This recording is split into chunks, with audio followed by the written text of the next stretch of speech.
Hi guys, Steve Polisi here. There is an enormous number of myths around commercial property. Most of them, however, are completely unjustified.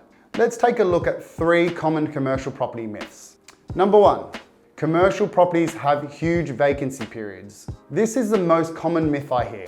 People tend to compare all commercial property to the one they've seen vacant in their neighbourhood for years.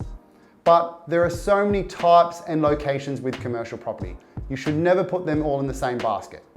It would be like comparing a residential property in a mining town with a Sydney residential property, or comparing a house with a high-density apartment. Industrial property, for instance, currently has lower vacancy rates than most residential property in capital cities. Plus, commercial leases have minimum vacating periods in the contract. Most leases will have a 6 to 12 month notice period.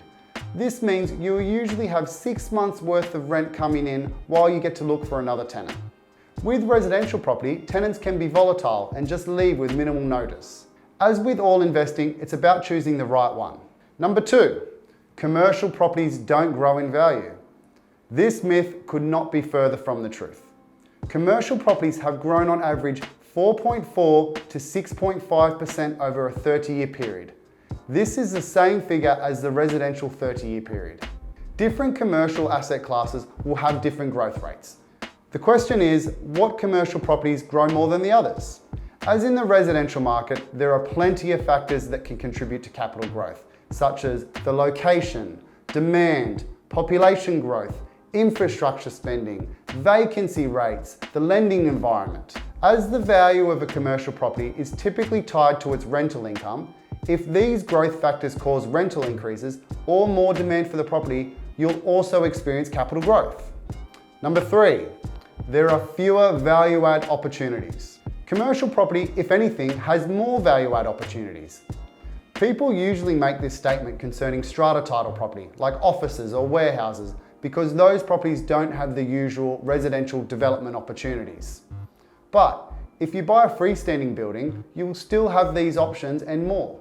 For example, value-add opportunities in the commercial sector include changing the property's use, like converting an unused space into lettable space, or upgrading a storage area into an office or industrial space. You could create multiple tenancies by breaking up the commercial property into smaller tenancies. Or you could create new sources of revenue by installing ATM machines, vending machines, renting out parking or storage space, adding advertising space, and so on. As you can see, commercial property offers an abundance of options of value-add opportunities that residential properties do not. So don't be fooled by this. I hope I've busted some of the common commercial property myths for you. If you have any questions, please leave them in the comment section below and make sure to like and subscribe for more commercial property tips. Thanks for watching.